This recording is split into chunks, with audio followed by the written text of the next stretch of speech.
Hello everyone, welcome back to Ninja Prep. This is Kapil Goyal, your educator and mentor for PG Physics.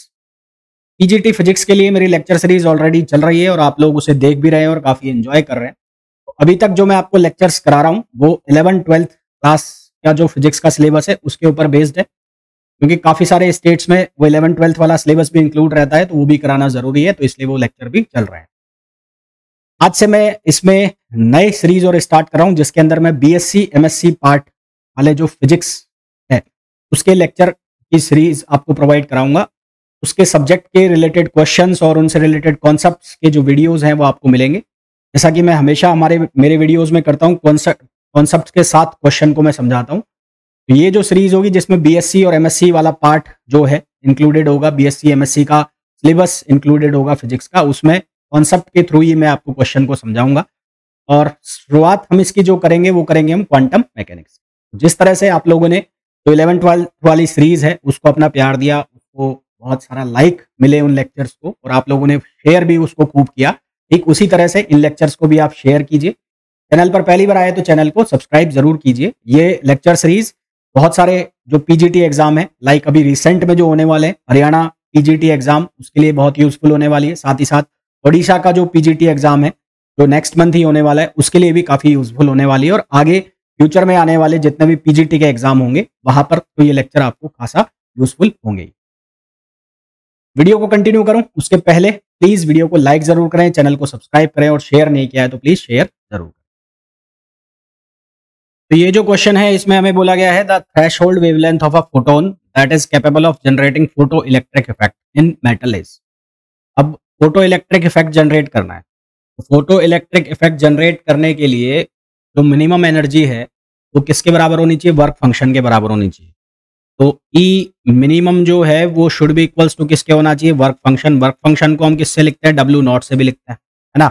और ये work function किसके बराबर होता है? H new not, जहाँ new not जो होता है वो होता है थ्रेशोल्ड फ्रिक्वेंसी। न्यू नॉट क्या होता है? Threshold frequency. तो अगर आपको जो इलेक्ट्रॉन है उसको बाहर निकालना है किससे? मेटल सरफेस से, तो उसकी जो मिनिमम फ्रिक्वेंसी है वो न्यू नॉट से कम नहीं होनी चाहिए। यानी कि अगर मैं बात करूं फ्रिक्वेंसी की, तो फ्रिक्वेंसी की वैल्यू कम से कम या उससे हमेशा ज्यादा हो, इससे न्यू मिनिमम से। और ये जो न्यू मिनिमम है इसको हम क्या कहते हैं? इसको हम कहते हैं थ्रेशोल्ड फ्रिक्वेंसी। इसको हम कहते हैं थ्रेशोल्ड फ्रिक्वेंसी। तो ये तो बात हो गई किसके लिए? फ्रिक्वेंसी के लिए। हमें यहां पर पूछा है थ्रेशोल्ड वेवलेंथ। अब थ्रेशोल्ड वेवलेंथ के फॉर्म में इसको लिखूं तो ये कैसे लिखा जाएगा? ये लिखा जाएगा, न्यू को हम लिख सकते हैं न्यू नॉट को HC अपॉन लैम्बडा नॉट।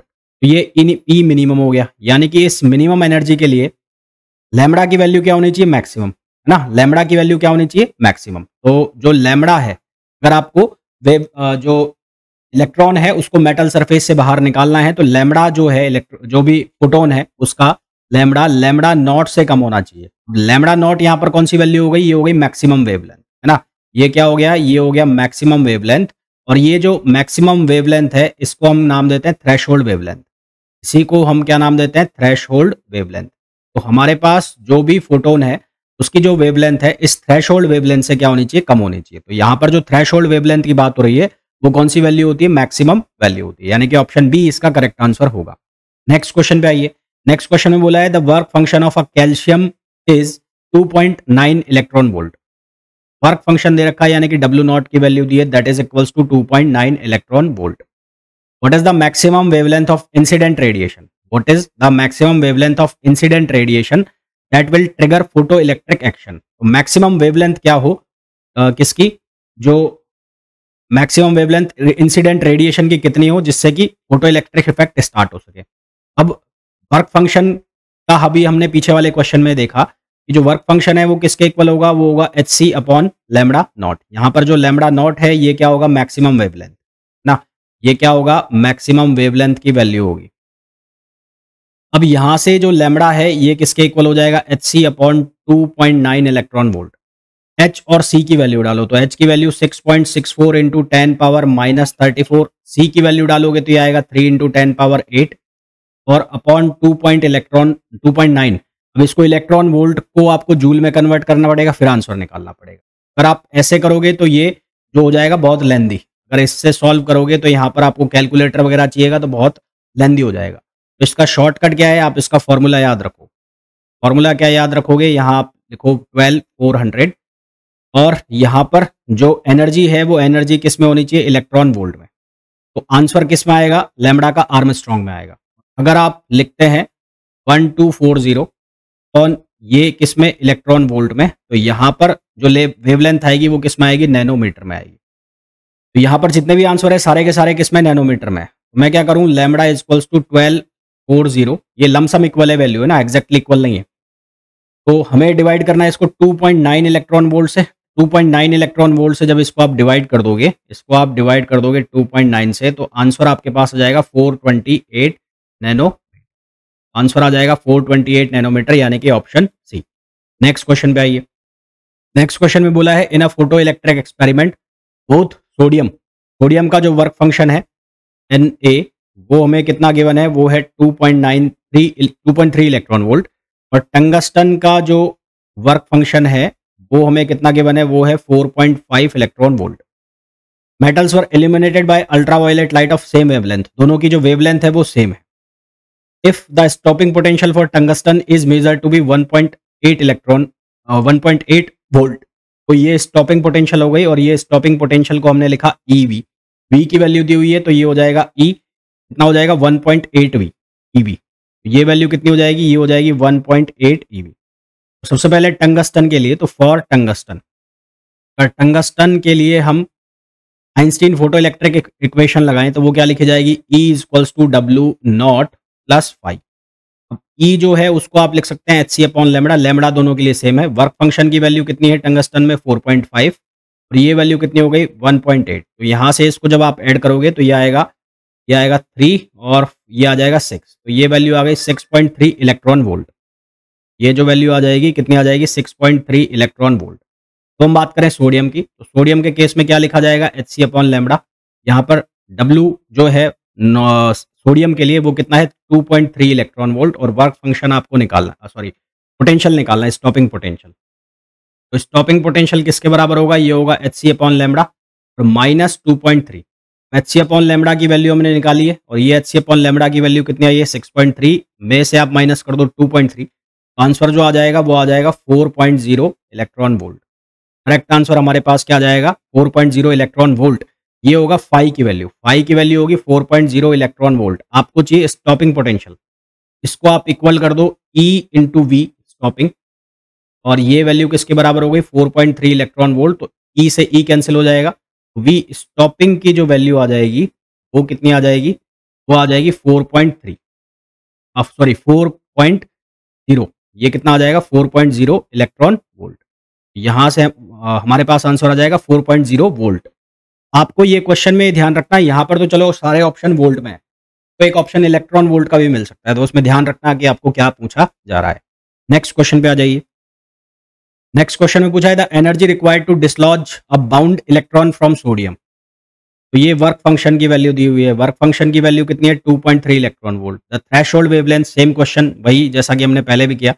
तो यहाँ पर लैम्ब्डा की वैल्यू पूछी है, तो लैम्ब्डा इज इक्वल्स टू 12,0400 और डिवाइड कर दो इसको 2.3 इलेक्ट्रॉन वोल्ट से। आंसर किस में आएगा, आर्मस्ट्रॉन्ग में आएगा। आप निकाल के देख लो, आंसर जो आएगा इसका वो आएगा 5380 आर्मस्ट्रॉन्ग। आंसर आ जाएगा इसका डी ऑप्शन आ जाएगा। सॉल्व कर लेना, बहुत सिंपल सा क्वेश्चन है ना। Photo electric effect experiment, ultraviolet light of wavelength 320 nanometer falls on the photo cathode with work function 2.1 electron volt. तो वर्क फंक्शन की वैल्यू कितनी गिवन है 2.1 इलेक्ट्रॉन वोल्ट, और जो वेवलेंथ दिया हुआ है तो यहाँ से हम E की वैल्यू निकालेंगे। ये नैनोमीटर में है, इसको लिखा मैंने HC अपॉन लैम्ब्डा। ये नैनोमीटर में है तो मैंने फॉर्मूला लगाया कौन सा 1240 वाला, ये लमसम इक्वल होती है वैल्यू है ना, और ये आ जाएगा 320। तो ये आंसर आ जाएगा किसमें, इलेक्ट्रॉन वोल्ट में। यहाँ से आ जाएगा इलेक्ट्रॉन वोल्ट में। अब यहाँ से हमारे पास जो फॉर्मूला होता है वो होता है E equals to work function plus stopping potential. तो यहाँ से फाई स्टॉपिंग, ये जो वैल्यू है ये किसके इक्वल हो जाएगी, E माइनस W0। E जो है उसकी वैल्यू 1240 अपॉन 320, ये हो गया। में से हमें माइनस करना है कितना 2.1। 1240, 0 से 0 कैंसिल हो जाएगा। इसको जब हम सॉल्व करेंगे तो 1240 डिवाइड बाय 320, यह आएगा 3.87, ये बनेगा 3.87 माइनस करना है आपको 2.1, तो माइनस 2.1 आंसर जो आएगा वो आएगा लमसम इक्वल्स टू 1.77, ये आंसर आएगा इलेक्ट्रॉन वोल्ट में, जिसको नियर अबाउट हम लिख लेंगे 1.8 इलेक्ट्रॉन 1.8, ये आएगा इलेक्ट्रॉन वोल्ट में ना, ये आएगा 1.8 इलेक्ट्रॉन वोल्ट में। हमें सिर्फ पोटेंशियल चाहिए, ई से ई काट देंगे तो यहाँ से हमारे पास जो आंसर आ जाएगा वो आ जाएगा 1.8 वोल्ट। आंसर क्या आ जाएगा हमारे पास 1.8 वोल्ट, यानी कि ऑप्शन ए। नेक्स्ट क्वेश्चन में बोला है in the Compton scattering there is ना, कॉम्पटन स्कैटरिंग जब होती है तो इनइलास्टिक कॉलिजन होता है फोटोन का फ्री इलेक्ट्रॉन से, है ना, टाइटली बाउंड इलेक्ट्रॉन से नहीं होगा। अगर बाउंड इलेक्ट्रॉन से होगा, यदि जो टक्कर है वो बाउंड इलेक्ट्रॉन से होगी तो उस केस में वेवलेंथ शिफ्ट इधर को अप्रोच कर जाएगा जीरो की तरफ। तो बाउंड इलेक्ट्रॉन तो किसी भी हालत में नहीं हो सकता, ये होता है फ्री इलेक्ट्रॉन। हमारे पास जो इसका सही आंसर आ जाएगा वो आ जाएगा ऑप्शन है। ध्यान रखना, अगर बाउंड इलेक्ट्रॉन से टक्कर कराई तो उसका मास ज्यादा होगा, मास ज्यादा होगा तो वेवलेंथ शिफ्ट जो है वो इसके बराबर अप्रोच कर जाएगा, जीरो की तरफ अप्रोच कर जाएगा। Compton scattering experiment recoil electron has, Compton scattering के अंदर रिकॉइल इलेक्ट्रॉन का जो इलेक्ट्रॉन होता है वो कैसा होता है, रिलेटिविस्टिक होता है, नॉन रिलेटिविस्टिक होता है। तो क्या होता है, रिलेटिविस्टिक होता है। सही ऑप्शन क्या आ जाएगा, रिलेटिविस्टिक। फोटो इलेक्ट्रिक इफेक्ट में इलेक्ट्रॉन जो इजेक्ट होता है, जो इलेक्ट्रॉन बाहर निकलता है वो most of the time non relativistic होता है। मोस्ट ऑफ द टाइम ये जो इलेक्ट्रॉन है कैसा होता है, नॉन रिलेटिविस्टिक होता है। The wavelength shift in Compton scattering, अब वेवलेंथ शिफ्ट का जो फॉर्मूला होता है वो होता है delta lambda equals to lambda c 1 minus cos phi, ये फॉर्मूला होता है। लैम्बडा सी जो होता है ये होता है कॉम्पटन वेवलेंथ, कॉम्पटन वेवलेंथ ये फॉर्मूला होता है लैम्बडा सी, और ये लैम्बडा सी इक्वल होता है एच अपॉन एम नॉट सी। यहाँ एम नॉट जो होता है ये होता है mass of electron, mass of electron, ठीक है। और इसकी जो वैल्यू है वो किसके इक्वल होती है, 0.0242 आर्मस्ट्रॉन्ग, ये वैल्यू जो जिसको हम कॉम्पटन वेवलेंथ कहते हैं। हमें पूछा है कि जो शिफ्ट है, शिफ्ट किस पर डिपेंड कर रहा है, तो शिफ्ट डिपेंड कर रहा है वेवलेंथ ऑफ इंसिडेंट, ये कॉम्पटन वेवलेंथ है तो ये ऑप्शन गलत हो गया। एनर्जी का यहाँ पर कोई फंक्शन ही नहीं है, कोई पैरामीटर वो टर्म ही नहीं है एनर्जी का। एंगल ऑफ स्कैटरिंग, तो फाई जो होता है वो होता है एंगल ऑफ स्कैटरिंग, ये जो फाई है ये क्या होता है, ये होता है angle of scattering, angle of scattering ये फाई होता है। यहाँ पर फाई केवल ऑप्शन जो है उसमें से फाई वाला यानी कि एंगल ऑफ स्कैटरिंग अवेलेबल है, तो हमारे पास सही आंसर क्या आ जाएगा इसका, ऑप्शन बी। नेक्स्ट क्वेश्चन पे आइए, the change in wavelength of scattered light in Compton scattering is equals to the Compton wavelength. तो change in wavelength delta lambda lambda c 1 minus cos phi. According to question हमें चाहिए ये, according to question delta lambda equals to lambda c, ये कब हो सकता है, जब कॉस फाई क्या हो जाए जीरो, जब क्या हो जाए कॉस फाई जीरो। और कॉस फाई जीरो कब हो सकता है, जब फाई की वैल्यू क्या आ जाए पाई बाई 2, यानी कि जो डिफ्लेक्शन एंगल है फोटोन का वो कितना हो, पाई बाई 2। राइट आंसर हमारे पास कितना आ जाएगा, pi by 2। Next question, the maximum value of change in wavelength of the scattered light, maximum value कितनी होगी चेंज इन वेवलेंथ, यानी कि delta lambda equals to lambda c 1 minus cos phi. तो maximum value for maximum value, for maximum value, maximum value के लिए क्या होगा, cos phi जो है उसकी वैल्यू -1 हो जाए। कॉस फाई की वैल्यू -1 होगी जब फाई की वैल्यू पाई होगी, उस केस में डेल्टा लैम्बडा जो है उसकी वैल्यू कितनी हो जाएगी, 2 लैम्बडा सी। और हमें पता है लैम्बडा सी की वैल्यू कितनी है, 0.0242 आर्मस्ट्रॉन्ग। हमारे पास ये जो आंसर आ जाएगा वो आ जाएगा 0.048 आर्मस्ट्रॉन्ग।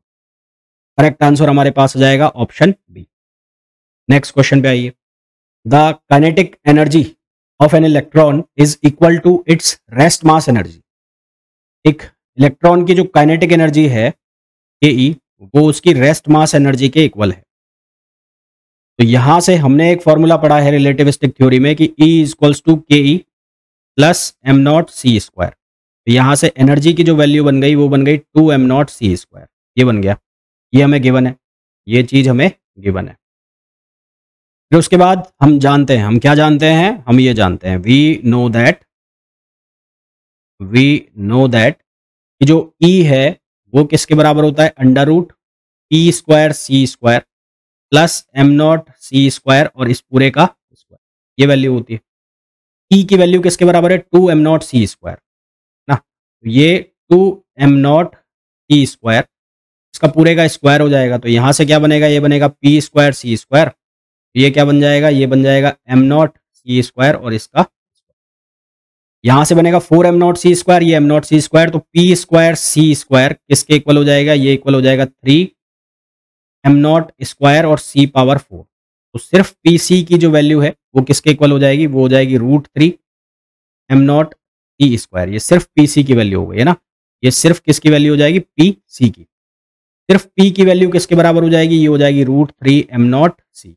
ये पी की वैल्यू हो गई, यानी कि मोमेंटम। आपको क्या पूछा है, वेवलेंथ। तो वेवलेंथ क्या होता है, lambda equals to h upon p. तो एच और पी की वैल्यू कितनी है, √3 m naught c, √3 m naught c. तो हमारे पास जो सही आंसर आ जाएगा वो आ जाएगा ऑप्शन सी, यानी कि lambda equals to h upon √3 m naught c. Option हो जाएगा हमारे पास इसका सही कौन सा, सी। तो इसका जो करेक्ट आंसर आ जाएगा हमारे पास वो क्या आ जाएगा, सी आ जाएगा। ठीक है, नेक्स्ट क्वेश्चन। इस क्वेश्चन में देखो, particle is moving with a speed c by √2, find the phase velocity of its de Broglie wave. एक पार्टिकल है जो मूव कर रहा है जिसकी स्पीड है c बाय √2। ठीक है, तो स्पीड ऑफ पार्टिकल अगर आपको नहीं पता है तो ये मैं बता देता हूं। Speed of particle, particle velocity is equals to क्या होता है, ग्रुप वेलोसिटी।